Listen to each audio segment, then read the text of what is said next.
Not long ago, I answered the Quora question: what's stopping the 99% from successfully rebelling against the 1%? My original answer was like this: lack of hope in ourselves. You can't get mad at someone for not fighting for their rights if you aren't willing to fight for yours. And, of course, you can't expect anyone to fight for you if you don't do the same for them. People are also pinning too much of their hopes to politicians and even to corporations themselves, rather than pooling their resources and creating alternatives from the bottom up. So I do feel like I should expand on that, elaborate, explain exactly what I mean, or at least try to.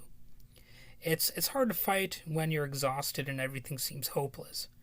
However, it's not like we've tried everything already and nothing works. But if we stop fighting the symptoms of this disease and become vigilant for the disease itself, it's going to utterly destroy any movement. Sheer conformity can build up a resentment that festers in the guts of our movements and keeps us from resisting any fascists and white supremacists out there. However, part of my mission as a blogger and podcaster is to encourage people to organize alternatives to the status quo, and in ways where we can avoid a massive backlash potentially. So let's look at the big issue of racists and fascists. As I do so and propose partial solutions to these issues, or at least ways to begin to better address them, I know already that I'll be accused of being naive and utopian. But please humor me here, hear me out. So how daunting are these racist groups?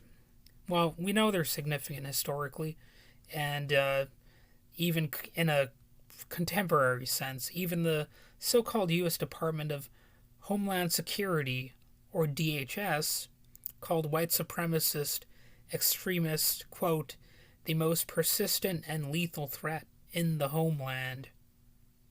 So I think organizing a more socially liberal society will be easier if things are more just and equitable. And one of the best ways to do that is to encourage organizations that do not exclude by class. Too many organizations emphasize profitability and money in general. This is not to say we'll likely abolish the profit motive or anything that drastic, especially not overnight. But if we pool resources together and create things like, boarding houses, free and affordable housing cooperatives, and gift economy elements like what you can find on certain internet forums, which I've seen locally, it will tend to ease tensions and animosity. Basically, I think it's harder for people to engage in psychopathic behavior in a kinder world. Now, am I saying such efforts will instantly destroy racism or other forms of potentially violent hatred and conflict? No. But they can't help but reduce the odds of things, getting more extreme. I think many look at this dog-eat-dog world and they get resentful, angry, and afraid, and a demagogue like Donald Trump can easily come along and scapegoat minority groups for our problems, or simply make up problems out of thin air through conspiracy theories. When it seems like everyone's out to screw you over, it's a little bit easier to walk down some darkened path. And a lot of people who say, well, no one said life is fair, are just looking to justify and rationalize the status quo, and possibly their participation in its worst aspects. So organizing differently is important. Regarding how people can organize and reduce the odds of facing much backlash, I think it could be easier than one might think, actually. Rather than having all organizing involving protests and rally permits and bullhorns at traditional public forums like sidewalks or, public parks, and potentially just annoying passers-by, I think a relatively small group of relatively well-off people could take the initiative and with minimal fuss. Because what are some of the problems with protests and activism anyway? I can totally see some activists thinking, I'm angry at the people who are happy to stay home instead of throwing their bodies into the face of hate, in a counter protest against some hideous racist group or whatever. However, I think if more time was spent simply organizing in other ways, like the ones I mentioned, potentially more could come out of it. And when I say this, I think there's a danger of sounding like I'm anti-protest or something. I'm not necessarily like that. In fact, I've attended a few protests in my day. However, I know they don't always go anywhere. They are a tool that can be used, but not always successfully. And sometimes they can be misused. I mean, let's face it. And maybe that same hypothetical activist I mentioned earlier, maybe they would say, I'm angry at people who are passively allowing the police to operate as a layer of protection for the 1% at the expense of the rest.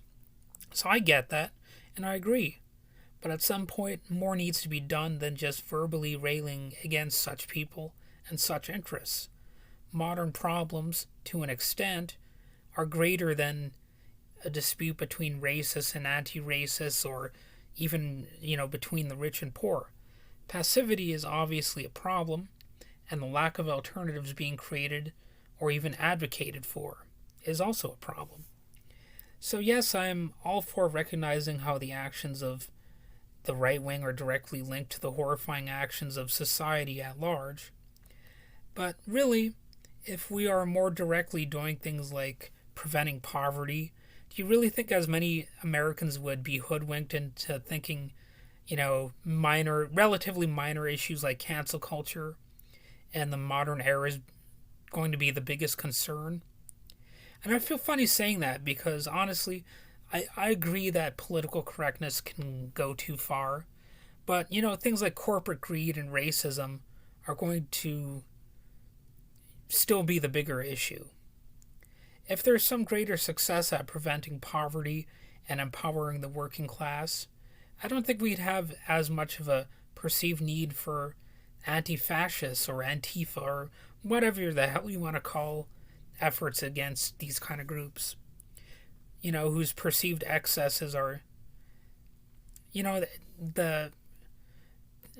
the efforts to undermine these racist groups, the perceived excesses are easily used as propaganda fodder by right-wingers with the aim of framing them as a primary source of conflict and chaos in society. And, the right-wing media can to some degree successfully depict the racist groups or the fascist groups, whatever you want to call them, as the purveyors of order. There are some people who are falling for that. And I think that, we have to find ways other than just protests or counter-protests.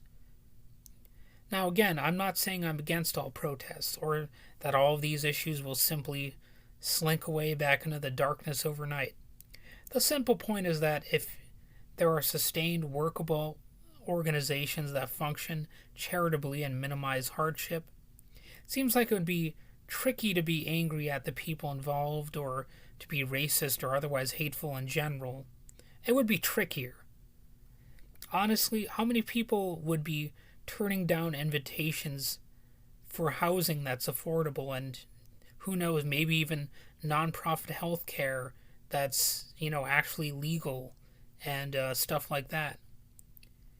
I think there are things people could be working harder at right now, rather than slavishly depending on the corporations and politicians, also known as the government,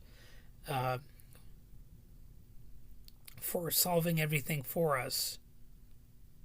People can obviously create problems, but that's not to say they can never work together to provide solutions. I've seen it myself on a micro scale, but we need more of it on the macro. If this makes me radical or naive, then so be it. I think there are some worse ways to be. Alright, so that's my little rant. Hopefully you agree with me. If not, I guess sucks for you. Probably sucks for other people as well, but whatever, my 2 cents.